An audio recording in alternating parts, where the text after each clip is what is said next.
अध्यक्ष महोदय, आतंकियों ने कभी कल्पना भी नहीं की होगी कि भारत इतनी कड़ी कार्रवाई करेगा। 100 से अधिक आतंकी मौत के घाट उतर गए और दशकों से जो आतंकी पाकिस्तान में रहकर भारत के खिलाफ साजिशें करने का दुस्साहस करते थे, वो सब अल्लाह को प्यारे हो गए। और जो रही बची कसर थी, जिसको लेकर हमारे विपक्ष के साथी सवाल उठा रहे थे कि जो बैसरन घाटी में आए उनका क्या हुआ, ऑपरेशन महादेव ने उनका भी हिसाब किताब चुकता कर दिया। अध्यक्ष महोदय, हमारे विपक्ष के साथियों को मैंने कहते हुए सुना कि जब पहलगाम की घटना हुई तो प्रधानमंत्री जी पटना में रैली को संबोधित कर रहे थे। मैं उनको कहना चाहती हूं कि प्रधानमंत्री जी पूरी दुनिया को संदेश दे रहे थे कि भारत किसी कीमत पर आतंक के आगे घुटने टेकने वाला नहीं है। और संकट की इस घड़ी में हमारे प्रधानमंत्री जी ने पूरा धैर्य और संयम के साथ काम करते हुए सही समय पर सही कदम उठाने की एक फुल प्रूफ योजना बनाई और ऑपरेशन सिंदूर को उसके अंजाम तक पहुंचाया। भारत आतंकवाद के प्रति जीरो टॉलरेंस की नीति अपनाता है और इसलिए हमने जब पाकिस्तान पर हमला किया तो केवल हमने आतंकी ठिकानों को निशाने पर लिया, लेकिन भारत की कार्रवाई से बौखलाए हुए पाकिस्तान ने हमारे नागरिक क्षेत्रों पर, हमारे सैन्य ठिकानों पर हमला करते हुए पूरी दुनिया के सामने अपने आप को एक्सपोज करने का काम किया। और भारत की कार्रवाई से डरे हुए पाकिस्तान ने घुटने टेक कर भारत से संघर्ष विराम की भीख मांगने का काम किया है। अध्यक्ष जी, तब हमारी सरकार ने संघर्ष विराम की घोषणा की है और यह भी कहा है कि अब यह ऑपरेशन सिंदूर सिर्फ एक विराम है, पूर्ण विराम नहीं है। और भविष्य में अगर पाकिस्तान अपनी हरकतों से बाज नहीं आया तो इस बार तो उन आतंकियों के जनाजों पर रोने के लिए कुछ लोग बच गए थे, अगली बार उन जनाजों पर आंसू बहाने वाला भी कोई नहीं बचेगा। अध्यक्ष महोदय, मैं बार बार एक ही बात सुन रही हूँ। हमारे विपक्ष के मित्र कह रहे हैं कि अमेरिका के राष्ट्रपति ने ऐसा कहा वैसा कहा। मुझे बहुत ताज्जुब होता है कि मेरे विपक्ष के मित्रों को अपने देश के प्रधानमंत्री क्या कह रहे हैं उस पर भरोसा नहीं है। मेरे विपक्ष के मित्रों को दूसरे देश का राष्ट्रपति क्या कह रहा है उस पर भरोसा है। यानी प्रधानमंत्री जी ने फोन पर 2 टूक कहा कि भारत ने अपनी शर्तों पर संघर्ष विराम किया है, लेकिन इन्हें उस पर यकीन नहीं है। कल को अध्यक्ष जी, कल अगर अमेरिका के राष्ट्रपति कहेंगे कि भारत में सूरज पश्चिम से उगता है तो हमारे विपक्ष के मित्र ये भी मान जाएंगे। मैं विपक्ष के साथियों को कहना चाहती हूं कि भारत ने अपने रक्षा की क्षमता को अपग्रेड किया और इस ऑपरेशन सिंदूर के दौरान हमने advance super technology non contact war equipments को यूज किया, जिसमें एक था S-400 मिसाइल इंटरसेप्टर।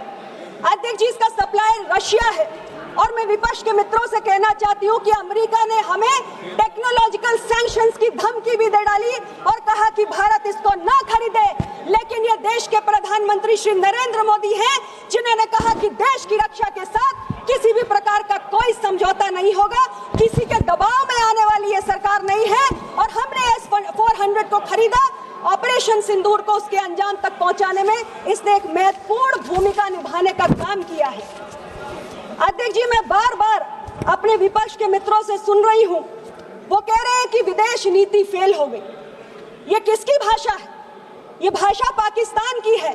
वो बार बार ये बात कह रहा है कि भारत की विदेश नीति फेल हो गई और मुझे ताज्जुब होता है, मेरे विपक्ष के मित्र भी वही बात कहते हैं। और जब ये हमारे भारत विरोधी ताकतों की भाषा बोलते हैं तो मैं कहती हूं ये रिश्ता क्या कहलाता है। अध्यक्ष जी, अभी मुझे थोड़ा बोलने दीजिए। अध्यक्ष जी, ये कहते हैं कि सर्वदलीय डेलीगेशन भेजे आपने, क्या हुआ? उन डेलीगेशन में तमाम दलों के हमारे एमपीज गए थे और कांग्रेस पार्टी से मैं कहना चाहती हूँ इनके 3 वरिष्ठ नेता, 2 सांसद, 1 वरिष्ठ नेता उसमें गए, मैं नाम नहीं लेना चाहती। और उन्होंने कौन सा गुनाह किया? उन्होंने केवल अंतर्राष्ट्रीय मंच पर पाकिस्तान को कटघरे में खड़ा करने का काम किया।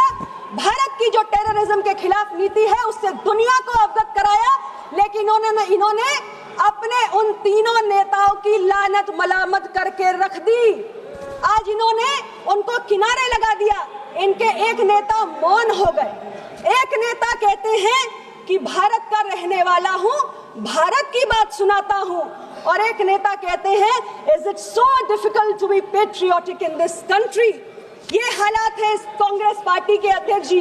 और मैं इनको याद दिलाना चाहती हूं कि जब संयुक्त राष्ट्र में कश्मीर का मसला उठा था, तब भी भारत की सरकार ने, माननीय नरसिंह राव जी की सरकार ने एक डेलीगेशन भेजा था, जिसका नेतृत्व वाजपेयी जी ने किया था, और वहां उन्होंने भारत का साथ दिया था, भारत की आवाज को रखा था, और उनकी पार्टी ने उनके साथ किनारा नहीं किया था।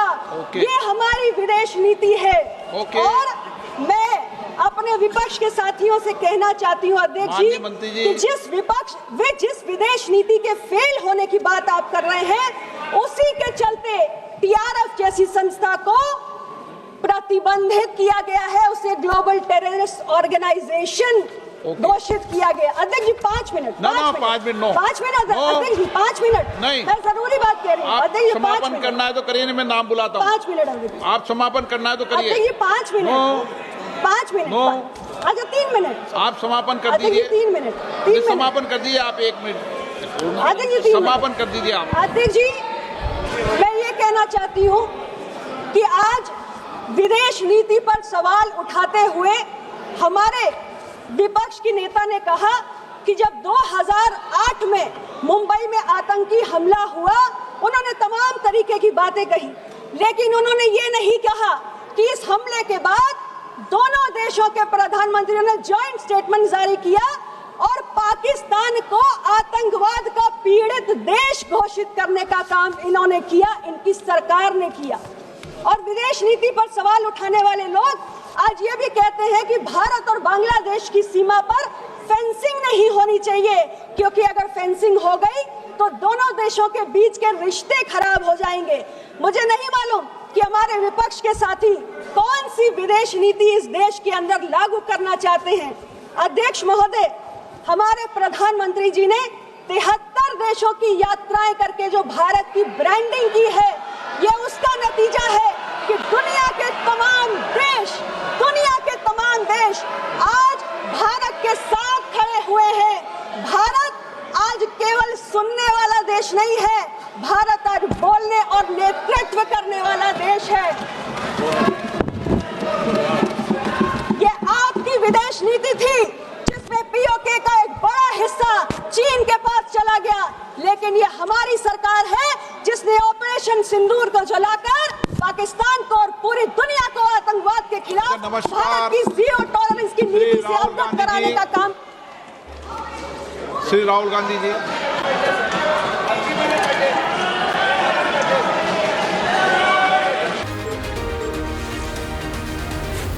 Z News।